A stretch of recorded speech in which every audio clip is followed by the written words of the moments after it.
Emmy Award-winning television and motion picture star Robert Blake is rich and famous. But in 2003, his good fortune took a turn for the worse when he found his wife, Bonnie Lee Bakley, murdered. Help! My wife's bleeding! Help!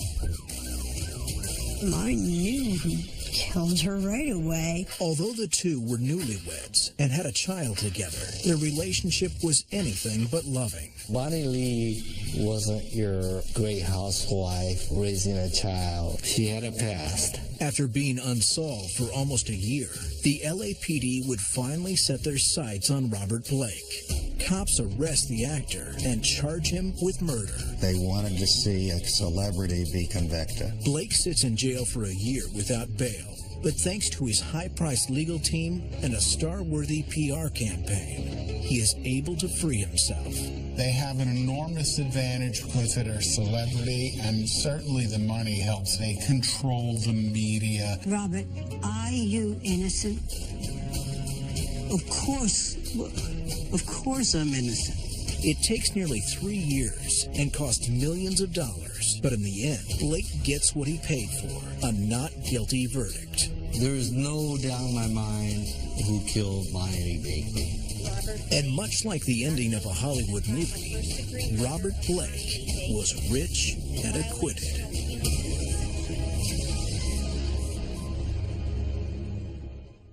May 4th, 2001. It is a warm spring night in the San Fernando Valley, just a few miles from the bright lights and broken dreams of Hollywood.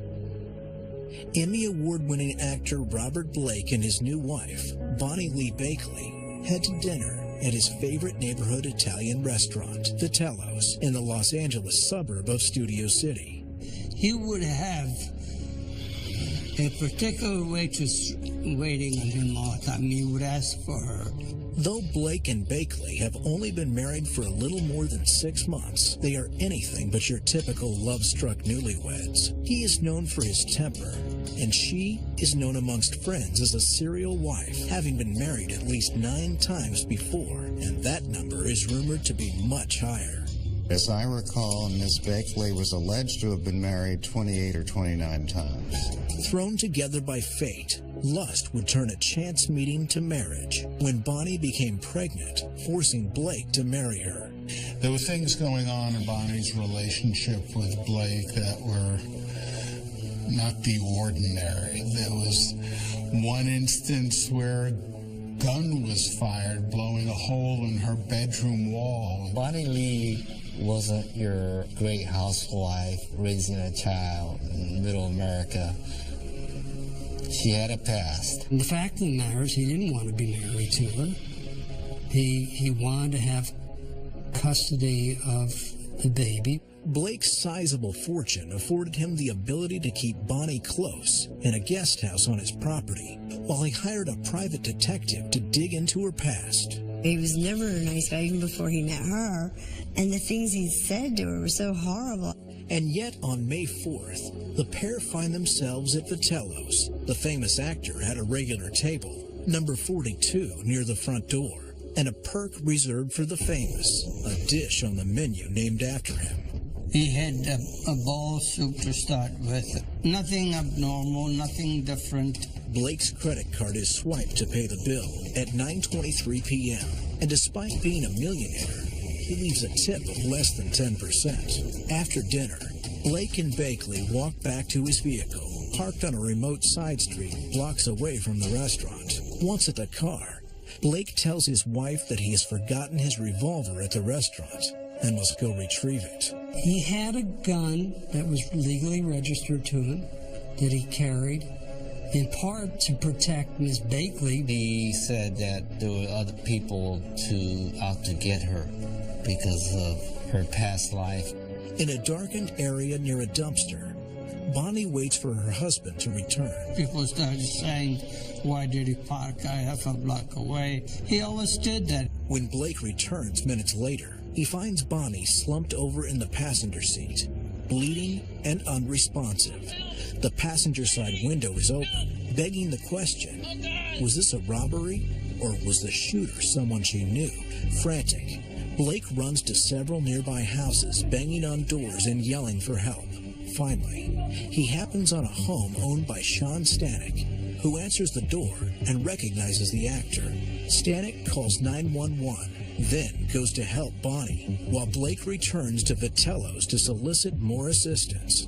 What did Robert do when he came back to the car and found Bonnie shot? He went to this other house and he talked to this fella and said, please call 911. Blake was knocking on people's doors, help me. By all accounts, his tears were like crocodile tears.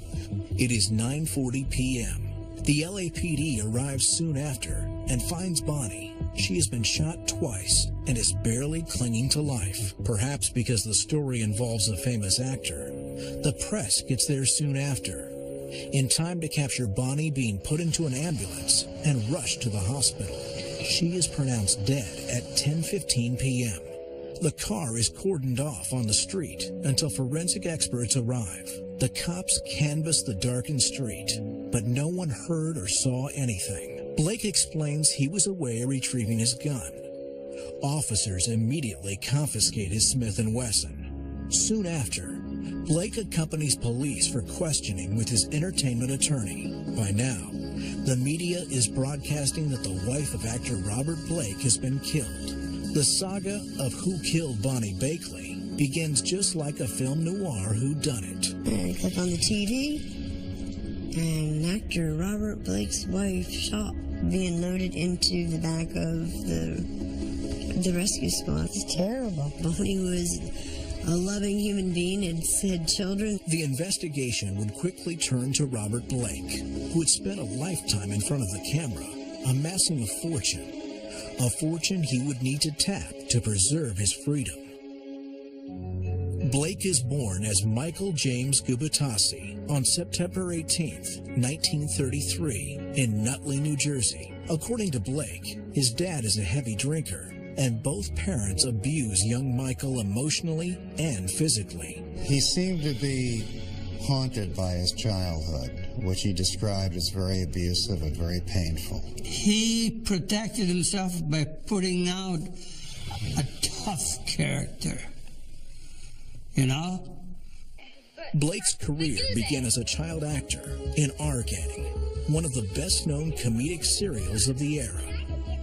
By 1950, Blake, now unemployed, has run away from home. He doesn't return to show business until the mid-50s, when he is officially billed as Robert Blake.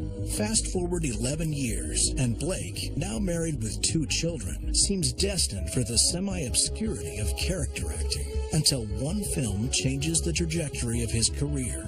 He is cast in Truman Capote's In Cold Blood. He started yelling what a greedy, selfish bastard I was. And later, as the lead character on TV's Beretta. Blake makes the role of the tough-talking detective a memorable hit on the small screen, and before he knows it, he is holding an Emmy. Hollywood is Robert Blake's playground. He is handsome, famous, and rich, thanks to wise investments and lucrative real estate deals. Like all shows, Beretta eventually comes to an end, and so does Blake's marriage to Sandra Kerr. For the next 22 years, until the night of the murder, Blake works on small roles and becomes a regular on The Tonight Show with Johnny Carson, but his next big role evades him. Bonnie Lee Bakley also comes from humble beginnings. Born June 7, 1956, in Morristown, New Jersey, Bonnie is sharp, rebellious, ambitious, and completely obsessed with fame and celebrity. I believe with Bonnie that the celebrity obsession, if you will, came from early childhood with my grandmother. She grew up hearing about these exciting characters. That was just her intrigue. Bonnie wanted to be involved with and married to a celebrity. Bonnie's tough childhood of being teased and picked on for growing up poor ends at the age of 15 when she is married and divorced for the first time. A year later, she drops out of high school and is drawn towards the bright lights and allure of New York City. She desperately seeks fame and fantasizes about being a model or actress, but nothing pans out. By the time she is 21, Bonnie marries her first cousin and second husband, Paul Guerin, and soon after is pregnant with the first of their 3 children together. When she was younger, she had taken many nude shots trying to infiltrate the business or become a model. She ended up having children and getting married, and that wasn't going to work. To make ends meet, Bakley runs a series of ads passing herself off as a lonely single woman who needs companionship. She found a way to make money. She had a mail-order pornography business. She was selling these nude photos out of the backs of magazines that were offering similar types of things. She was giving these guys a dream, and she was also supporting a lot of family. Bakley's scams start to take off, and eventually she earns enough money to buy several homes in the Memphis area. By 1989, 33-year-old Bonnie Lee Bakley has already been divorced 4 times and has an arrest for drug possession on her rap sheet. Bonnie soon moves to Memphis with plans to meet and seduce aging rock star Jerry Lee Lewis. She follows him on tour, and the two meet several times. 3 years later, Bakley is pregnant and claims that the baby, a girl she names Jerry Lee, is the singer's daughter. DNA tests prove otherwise, and Bonnie leaves Jerry Lee with her ex-husband to head for California. There are plenty of celebrities to pursue in Los Angeles, and under the name Lee Bonnie, Bakley rents a massive Sunset Boulevard billboard to promote herself. Bonnie apparently used numerous aliases over the years. When she first came to me, I signed her as Lee Bonnie Bakley, not Bonnie Lee. Bonnie's address book is full of phone numbers and addresses of over a dozen celebrities, but she becomes particularly enamored with one, Christian Brando, son of actor Marlon Brando. Bonnie writes Brando while he is serving time for involuntary manslaughter and sends nude pictures of herself. When he is released in 1996, the two begin a relationship. I think she started writing him, sending pictures of herself, and he corresponded back. They just hit it off really good, and they were seeing each other frequently. But fate intervenes one night in 1998 when Bakley meets Blake at a jazz club in the LA suburb of Studio City, California. The pair are drawn to each other and hit it off immediately. Bonnie doesn't know who Robert is at first, but one quick call to her sister and she knows he's rich and famous, and that's attractive enough. She and Blake had slept together the first night that they met each other in the back seat of Blake's car behind the jazz club where they met. Unbeknownst to both of them, this chance encounter will alter the rest of their lives. He and Bakley continue to see each other. Bakley routinely flies back and forth to Los Angeles to visit her men, Brando and Blake. She makes no secret of the dueling relationships, and Blake seems to be jealous of Brando, often referring to him as Golden Boy. Robert Blake pretended he was jealous all the time. He would get really angry. You know, it was crazy, and she kind of liked it. Bonnie never stays in L.A. long because she is on probation in Arkansas. She had been caught with multiple driver's licenses and Social Security cards used for her Lonely Hearts scam. Bonnie was going to pick up her mail out of state in Arkansas. When she had left, a police officer pulled her over. Bonnie went to get her driver's license out, and the officer seen many driver's licenses, so she got arrested for having all these IDs and credit cards. In late 1999, Bakley finds out she is pregnant with her 4th child and doesn't know if it is Brando's or Blake's. Bonnie is more attracted to Brando, but Blake is more stable and seems to like her. Either way, both men have wealth and fame. She was telling both men that they were the father of the baby. She was trying to decide which one she wanted to be married to.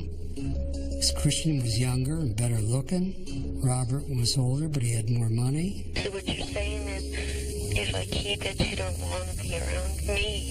That was all a lie. Not a little lie. That's a big lie. That's the kind of lie that God looks down and says, hey, wait a minute. I think she went ahead and got herself pregnant, and then the reaction was venomous and cruel, and it was horrible, and it wasn't what she was expecting. Blake accuses Bakley of lying to and entrapping him. He asks her to have an abortion. Though she refuses, she offers to give the child to her family. All she wants is to be with him, but he is uninterested. So Bonnie turns towards Christian Brando, telling him that the baby is his. And that's when he started talking insane things. You're going to go have it aborted. If you're not, I'm gonna hire some people. They're going to hold you down. They're going to abort you. They're going to do this. There were threats made. At one point in time, Bonnie sent me a letter saying that if something happens to me, I want you to know that Robert Blake is responsible for my death. Hollywood star Robert Blake and Bonnie Lee Bakley have both endured terrible childhoods, and for whatever reason, fate has brought these two broken souls together. In June of 2000, Christian Shannon Brando is born in Arkansas, but once Robert Blake sees pictures, he insists on a paternity test, which confirms the baby is his. Robert believed the child was his and wanted Bonnie to fly out immediately to DNA the baby so that everything would be set. They can get married. Blake pleads for Bonnie and the baby to fly to L.A., and though it violates her probation, she happily complies. Really what it was just to steal the baby and have her arrested and sent back to Arkansas. Blake takes Bonnie out to eat, leaving the baby with a nanny, but it's a setup. Blake has used his connections to arrange for 2 police officers to show up and inform Bakley that she has violated parole and must return to Arkansas immediately. Blake reassures her that the baby will be okay in his care, and she leaves. Said they knew that she was out of state without permission and come with them immediately. She needed to get back on. Probation will be waiting for her. While on the plane back, Bakley suspects she's been had. And she's right. As soon as she got on the plane, she called me and said, I think I've been duped. And she flew home, reported to her probation officer, who said, well, I didn't even know you were gone. It turns out the officers are really acquaintances of Blake's, and not even officers at all. His Hollywood clout still affords him many favors. He wanted to have custody of the baby once it was determined that he was the father. He didn't really want a woman of her character and her past to have any custodial rights. Their tumultuous relationship is already riddled with mistrust, but now Bakley is furious, and for good reason. She threatens to file kidnapping charges against Blake. She got permission from the courts to fly back out there and file a complaint against Mr. Blake for kidnapping. They started working out a deal. What can we do to avoid this? The deal was, well, we need to get married. Blake begrudgingly promises to marry Bonnie if she drops the charges and agrees to a stringent temporary custody agreement. In the meantime, Rose will live with Blake's adult daughter, Delina. Blake hires a top-notch attorney to craft a prenuptial agreement laying out the terms of the marriage and custody of the child. Bakley agrees to the terms, and her daughter is renamed Rose Lenore Sophia Blake. The prenuptial agreement was the most unconscionable, one-sided document that I had ever seen in my career spanning decades. From there, the judge and probation officer would allow her to go once a month to visit with Robert, to get married, and to visit with Rose, who was residing with Delina at the time. Bonnie and Robert are married in November of 2000, and after her probation ends almost 6 months later, she takes up residence in a small guest house on Blake's property. It is hardly your typical Hollywood wedding, and the newlyweds never share the same home. He tried to avoid it, but he resigned himself to the fact that that couldn't happen, and so that he was going to accept it. But he loved that little girl. She wanted to be loved by a celebrity. And even if you couldn't be loved by the celebrity, getting married and having his last name. Nevertheless, on May 4th, only days after moving in, Blake asks Bonnie to go to dinner with him. He brings his gun, which he is licensed to carry. He later claims he has the weapon out of concern for Bakley's safety that stems from her unscrupulous business. It is the last night of her life, and Bonnie has the sense that something is wrong. She called me, I believe it was the day of the murder or possibly the day before, and said that, I think this is it. I think he's going to do it this time. The next thing I see on CNN was her being loaded into the ambulance. Fast forward to later that night, Blake finds Bakley bloodied and left for dead in his vehicle. Robbery Homicide Division is responsible for citywide murders of high-profile natures. Serial killers, gets a lot of media attention, VIPs, in this case sometimes celebrity cases. Some notable case that would take a lot of time away from divisional detectives. By the time lead detective Ron Ito and his partner, Detective Steve Iguchi, arrive, Bakley has already been taken by paramedics. The detectives notice the passenger side window of Blake's car is open and 2 bullet casings are found in the car. It was reported to me that there was blood in the car, in the passenger side, an entire interior of the car actually, and the passenger side window was down. For a celebrity case this sensitive, no expense is spared in following a strict, meticulous investigation protocol. It was our decision to remove the dumpster that was in front of the car from the scene and then take it to some place that we could control pulling the rubbish out and examine what's in there. Sean Stanek, the neighbor who called 911, asks the LAPD to check his home and make sure that Blake did not hide anything there, which strikes detectives as odd. He thought it was such strange behavior by Mr. Blake, he asked the divisional detectives to go ahead and look around his living room. Ito heads to the station, where he finds Blake with his entertainment attorney. Blake's hands have already been tested for gunshot residue, and he is out of sorts after hours of questioning. When asked to take a lie detector test, Blake refuses because he is, quote, too distraught. He said he was tired and needed to get home, so we didn't push the fact. Ito makes a mental note to himself. Why hasn't Blake asked how his wife was killed or who might have done it? And why didn't he use her phone to call 911? This time and age, you know, if something happens, we go immediately to our cell phone and call 911. Instead of trying to rely on somebody to open the door, we thought that was kind of unusual. My wife's bleeding, help! As the investigation unfolds, Ito is not the only one with questions about Blake's response that night. Neighbors who witnessed Blake the night of the murder, including Sean Stanek, questioned his authenticity. They told me that he was, you know, like a crazy man. He was looking for somebody to help him or to, you know, to find out something. He was upset, obviously, because his wife was shot, but his demeanor apparently by other witnesses that were on the streets, it was unbelievable. Blake stages a funeral for Bakley in Los Angeles, but her family refuses to fly out and stand next to the person they believe killed her. Robert Blake was calling my home, and it was immediately after the incident. I didn't want to talk to him. I knew who killed her right away. Days later, Detective Iguchi scores a huge find.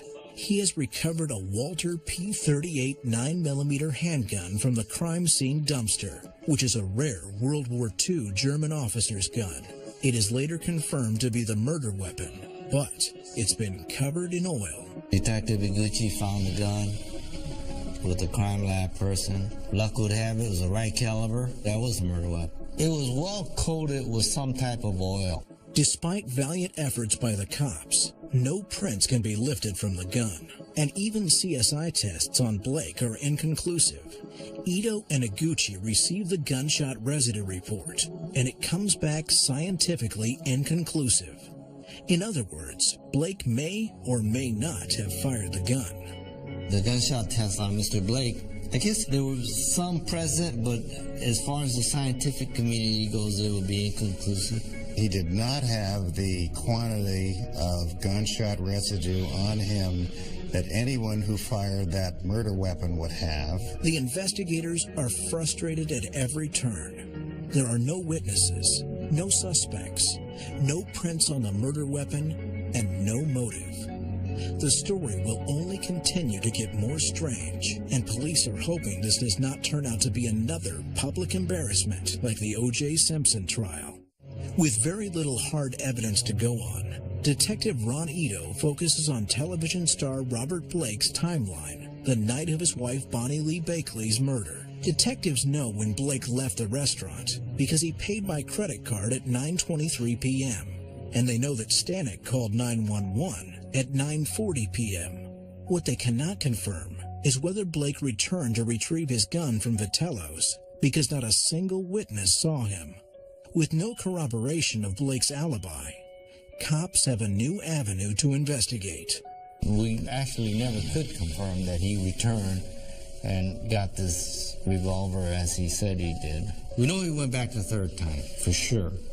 We know he was there to eat because of the credit card and everybody else's statement.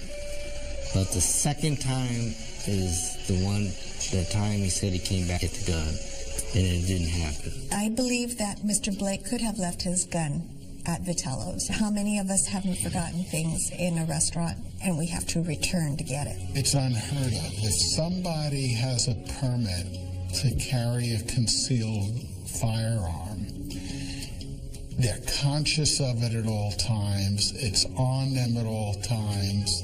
You don't leave it on the seat in a restaurant in North Hollywood. It certainly helps to be rich when lawyering up.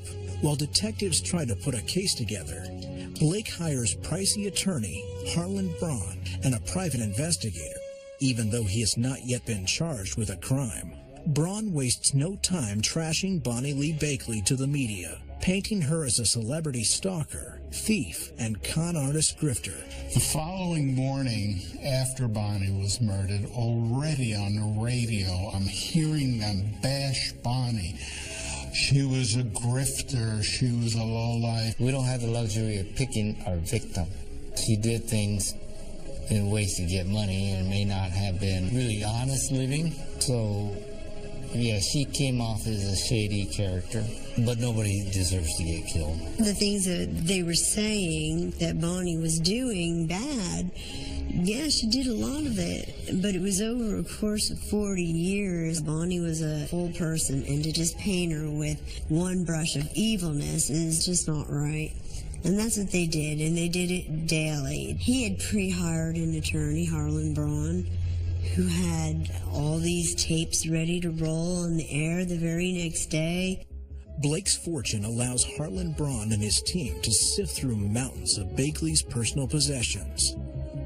He releases hours and hours of phone conversations she secretly taped, letters, and other such material. So my sister taped conversations her whole life. There were so many of them. They were all gone through. She left enemies all over the United States, in my opinion. An elderly man that she had befriended who thought she was their wife, who signed insurance policies, who changed their will. There's Blake trashing Bonnie, but there's also Blake having sex with a woman that he just met in the backseat of his car.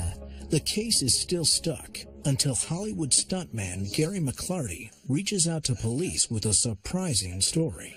A person came into the North Hollywood station and said that he was solicited by Mr. Blake to kill his wife. And he told us a story of how it was supposed to be done and how he met Mr. Blake. Interesting enough, he remembered dates and times and locations, and we were able to substantiate those phone records for credit card statements. In my business, that's what you have to do. You can't just take somebody's word for it. Soon after, another stuntman, Ronald Duffy Hambleton, comes forward with a similar story. Both men state they used untraceable calling cards with Blake, and although they seem to be unstable and flaky, detectives are able to confirm the calling cards and other facts. This person I spoke to, he suggested that he buy a phone card because he told Mr. Blake, they could trace your calls. Calling card was Duffy Hamilton's idea. I think Robert used it once or had Hamilton call him once just to see if it worked. The biggest piece of evidence we found was the phone card. That was pretty big because that corroborated everything these guys told us. Mr. Blake's paid phone call, the card that he had purchased, only made calls to these people and nobody else. There was nothing wrong with him using a calling card. People do all the time. I think it was much ado about nothing. There was hard evidence. Blake had bought phone cards. There were calls to these guys, calls when Blake hadn't had any communication with them for a very long time. Police questioned Blake's bodyguard and lackey, Earl Caldwell. A search warrant of Caldwell's house and garage turns up what police suspect could be a murder list in his car. The piece of paper lists items such as a crowbar, duct tape, rug, pool acid, blank gun, and most telling, the words .25 auto that cops believe reference a .25 caliber automatic handgun. It is interesting. If you think about all those things in combination, what would you do with those things? Caldwell explains that these were items used to fix things around Blake's property over several months. He says the term .25 auto refers to an auto service for which he provides a receipt. But detectives remain suspicious because Caldwell also collected vintage guns and had done research on silencers. This gun could be a part of that vintage collection. Because the Robbery Homicide Division is so high profile, it allows them more freedom and resources than a regular LAPD division. In this case, cops will travel to over 20 states, conduct 100+ interviews, and amass tens of thousands of pages of evidence trying to piece together the murder of Bonnie Lee Bakley. Not only has the state spent a fortune on the case, Blake has spent large sums of cash to defend himself without even being charged. Up until this point, Blake is only a person of interest and not technically a suspect in Bakley's murder. Steve and I thought we solved Bonnie Lee Bakley's murder when Gary McCarty, the witness on this case that testified in court, came to us. On April 18, 2002, 11 months after her death, Robert Blake and Earl Caldwell are arrested for the murder of Bonnie Lee Bakley. In my view, his arrest, his prosecution was based upon the desire of the Los Angeles Police Department and the Los Angeles District Attorney's Office to make up for what had been perceived as bungling the O.J. Simpson prosecution. Blake is formally charged with 1 count of murder with special circumstances, 2 counts of solicitation of murder, and 1 charge of conspiracy to commit murder. He pleads innocent to all charges. All right, Mr. Blake enters a plea of not guilty on his own behalf. Mr. Blake was not only charged with murder, he was charged with murder with special circumstances. That's a capital offense, and in California, you may face the death penalty. Caldwell is charged with a single count of conspiracy to commit murder. He, too, pleads innocent. Caldwell's bail is set at $1 million, and Blake hastily pays it for him. Charged with capital murder, Blake is not granted bail. He will sit in jail for the next 11 months, but he's already planning his next move. After being charged in the murder of his wife and denied bail, Emmy Award-winning actor Robert Blake is frustrated and has already spent more than most people could afford. Blake's celebrity status gets him media attention non-celebs couldn't buy, and he agrees to an interview with 2020's Diane Sawyer from jail. His attorney, Harlan Braun, catches wind of this and forbids the appearance. The interview becomes moot when L.A. Sheriff Lee Baca denies the request. Blake is furious at his attorney.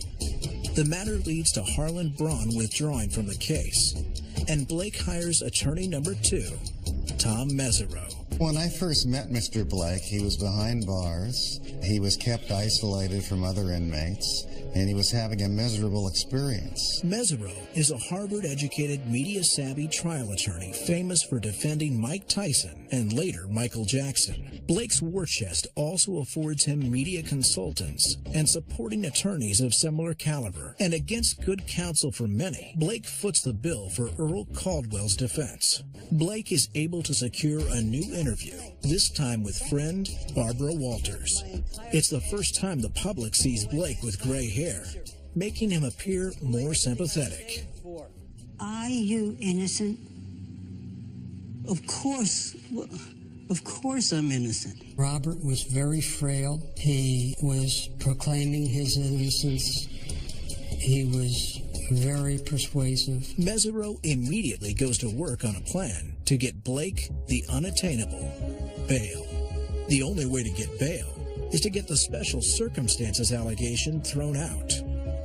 I told him that anything can happen in a criminal courtroom, and I would go for it. During the preliminary hearing to determine viability of the case, Mesereau takes 3 weeks to aggressively cross-examine the state's witnesses on camera, something the prosecution does not see coming. We were able to savage their witnesses, poke holes in the case, change public opinion about the case, and I don't think they ever recovered from it. As far as this court's concerned, it's distinguishable on facts. I am going to set bail at $1.5 million. The court throws out the special circumstances allegation, making Blake eligible for bail. And on March 13, 2003, after 11 months in jail, Blake is free on $1.5 million bail. It pays to be rich, because the $1.5 million price tag of freedom would still be unattainable to most people. Mr. Blake obtained many advantages from the way this preliminary hearing went. When a defendant is out on bail, they have a much easier time. The love fest between Blake and Mesereau doesn't last, and in February 2004, Mesereau leaves the case, citing irreconcilable differences. Mr. Blake and I had a falling out that will remain confidential. After I withdrew, I was rather depressed about the situation.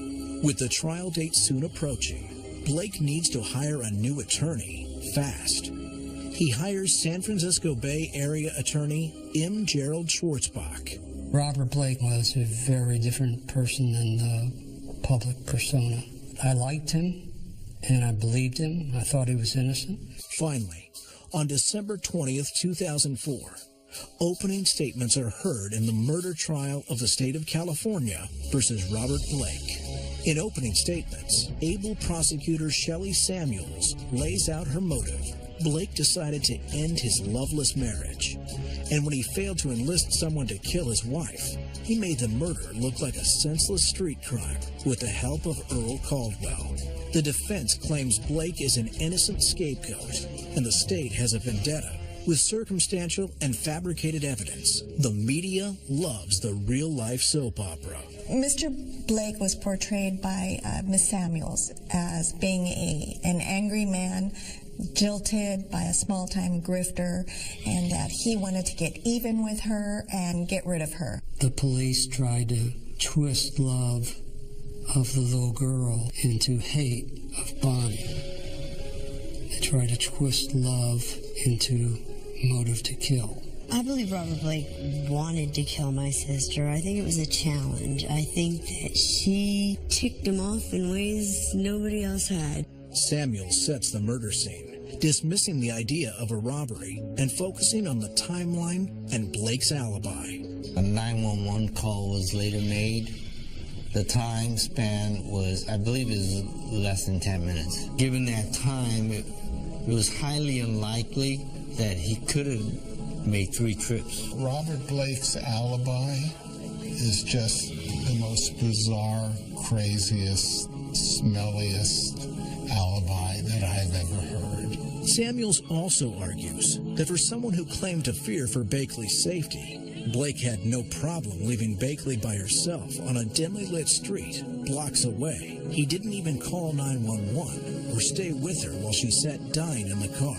We found out that Bonnie Lee, she was always on the phone. So we knew she had a cell phone. And so if Mr. Blake didn't have one, she would have one. The people who knew him there, the owners and wait staff, said he looked absolutely distraught.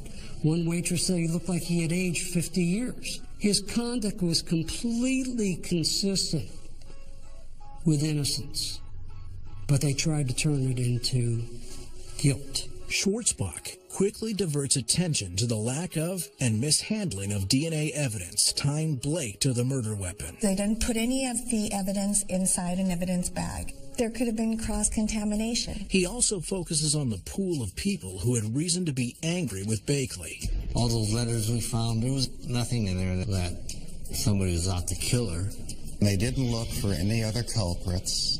They didn't carefully examine the legions of men and their families that Bonnie Bakley had violated and stolen from. They wanted to see a celebrity be convicted. The defense claims that without anything more than circumstantial evidence, these are just theories from people who decided Blake was guilty before they had cause, because he was a celebrity. The defense will tell you, well, you focused on my client right away. Well, yeah, we did, but we focused on everybody else too. And then we start eliminating the others as we go. And then at the end, we should have the right suspect. In my judgment, Detective Ito had no interest in anything other than what he thought could convict Robert Blake. The prosecution presents trace evidence of gunshot residue on Blake's hand and shirt, but a forensic expert testifies that the minuscule amount of residue on Blake's hand may have come from his own gun. When the murder weapon was test-fired under scientific conditions, it produced 537 particles of gunshot residue on the hand of the shooter. He had no gunshot residue on his hands.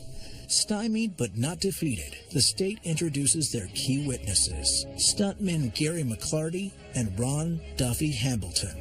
Both witnesses testify that Blake solicited them separately to kill Bakley months before the crime occurred, even hatching out escape routes. Our key witnesses had background. They had pasts that weren't as great. We had to corroborate everything this guy said, and we were able to corroborate the phone card. Blake made dozens of calls to Duffy and McClarty with the cards, but he used his home phone to place the calls, making them traceable. The last call made to Hambleton was placed the morning of the murder. He used it from his house phone. If he used it on a payphone, it would just come back to a card, that payphone, and that's it. The defense is merciless on McClarty, hammering on the discrepancies in his testimony. And during an intense cross-examination, the jury gleans that McClarty was a habitual drug user who had recently suffered cocaine-induced psychosis. Gary McClarty was admitted to a psychiatric hospital before the trial, suffering from significant hallucinations. Next up is Ron Duffy Hambleton. His story also falls apart under withering cross-examination, and he too has a record of petty crimes, drugs, hallucinations, and gun charges. A bad combination already, but especially for a witness in a murder case. Duffy Hambleton, we found witnesses and were able to prove that he manufactured and used methamphetamine and that he suffered significant hallucinations. The witnesses that were presented were drug addicts. One witness mentioned that he was going to lie on the stand. We just couldn't believe him. But what does a meth addict do? Just show up and make up a story about Robert Blake called me and said something about, I'll pay you to kill my wife? That doesn't come out of thin air. Thanks to Blake's PR machine and fame, Bonnie has been vilified publicly following her murder. Now, with unstable witnesses and little direct evidence, prosecutors have an uphill battle in court. Were the witnesses lying, and was Blake really innocent? A jury would soon decide, but neither party would come out unscathed. To try and pass this off to Bonnie as she created it and this was destined to happen because of who she was. That's unfair. She knew he was going to kill her or wanted to kill her, but I think she just thought she could handle it. And he told her repeatedly, I got a bullet with your name on it. Don't worry, honey. It's coming. Neither Blake nor Caldwell decide to testify, and at last, both sides give closing arguments. There's nothing that Bonnie did in her lifetime that justified her having been murdered. It's just a shame that she didn't get any equal time of being a good person, and Robert Blake didn't get any time of being the bad person that he is. He was the guy who was being charged as her murderer, and yet everybody felt sorry for him. There's no doubt in my mind who killed Bonnie Bakley. And we accused Mr. Blake of it, and we presented our evidence that we believe that he did it. Schwartzbach's closing statements last 2 days. He emphasizes to the jury what the defense has said all along. They have proven that the prosecution cannot put the gun in Blake's hand. Miss Bakley was known as a con artist. We thought it's possible that a jilted person that Miss Bakley sent a letter to may have been coming after her. With plenty to ponder, the jury starts deliberating on March 4th, 2005. 12 days later, on March 17th, they return with the verdict. And what's about to come will have a great effect on him personally and financially. The murder of Bonnie Lee Bakley has proven to be just as polarizing as the two parties involved. Prosecutors have painted actor Robert Blake as a bitter, eccentric millionaire who plotted getting rid of his new wife and almost got away with it. He allegedly made plans with potential hitmen, kidnapped his own baby, wanted to set Bonnie up to send her back to jail, and when all of that failed, murdered her in cold blood. Even if he said he hated her, she still believed it was just talk. Got the baby, didn't have to deal with her anymore. He could have won that child in the court of law. He didn't want to do it that way. Bakley has been dragged through the mud and vilified as well. Her past transgressions have been made fodder for the media and jurors, almost insinuating she got what she deserved. Regardless, a verdict has been rendered, almost 4 years after the murder, and tensions run high. The celebrities typically can hire lawyers, investigators, paralegals, consultants, experts that others cannot hire.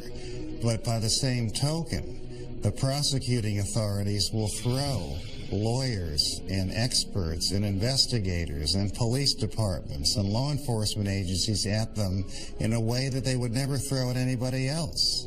So I think celebrities don't dominate the playing field, they level it. They have an enormous advantage because of their celebrity, and certainly the money helps. They control the media. In my judgment, that just fed into the perception that, oh, here's a rich celebrity who's going to buy his way out of a murder that he committed. The clerk reads the verdict. We, the jury, find the defendant, Robert Blake, not guilty of the crime of first-degree murder of Bonnie Lee Bakley. Blake is found not guilty on the count of murder and 1 count of solicitation. The jury is deadlocked on the 2nd count of solicitation. Charges are later dropped. Robert Blake is now a free man and ecstatic.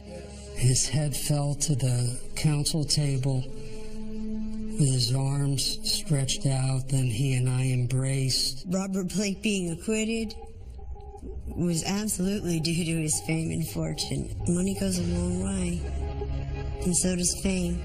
The jurors, we all felt that Mr. Blake might have had something to do with Miss Bakley's demise, but we couldn't place him at fault. I don't think celebrity played any role in it. The verdict is especially frustrating for detectives Ito and Iguchi, who have no doubt that Blake got away with murder, and for DA Steve Cooley, who uncharacteristically calls out the jury publicly for being, quote, incredibly stupid. Based on the evidence, you should have been convicted. I think it's the celebrity factor. I don't think they understood what circumstantial evidence was? When Mr. Cooley called us stupid, that was very offensive. He never apologized to us, and I don't remember seeing him inside the courtroom the entire time. Schwartzbach holds an impromptu press conference on the courthouse steps with Blake by his side. He had this electronic monitoring device on his ankle for 2 years, and there was this photograph that went around the world of him kissing me on the cheek and me holding that ankle monitoring device, which is on the wall of my office. The jurors got to keep our badges, and we each signed everyone's badges, so we have all our badges with everyone's signature, including the judge. Blake has spent most of his fortune, over $10 million, on his defense. The money went to lawyers, high-priced investigators, jury and media consultants, expert witnesses, and colossal bills for his and Caldwell's bail. If you're quite wealthy, whatever your lawyer can identify as a need can be obtained. We had a great jury consultant. We had great investigators. We had the funds to have a complete database collected. Bonnie's family sues the actor in civil court, where he is found responsible for her death. Blake is ordered to pay $30 million to her family. It is later reduced to $15 million. Finally, Bonnie's family feels that they've gotten a measure of justice and can begin to clear her name. It didn't help my head. I mean, she's still dead. He's out a little bit of money. Rose doesn't have a mother or a father, and nothing good came of it. Today, Blake claims poverty and hides from publicity. But he was famous and rich when it mattered, and his life hung in the balance. When you charge a celebrity with a crime, you have a major uphill battle. If you go back in the history of L.A., and you look at how many celebrities we put behind bars, and I think it's all because of the wow factor. Whether it was Blake's wealth and fame that helped him get off,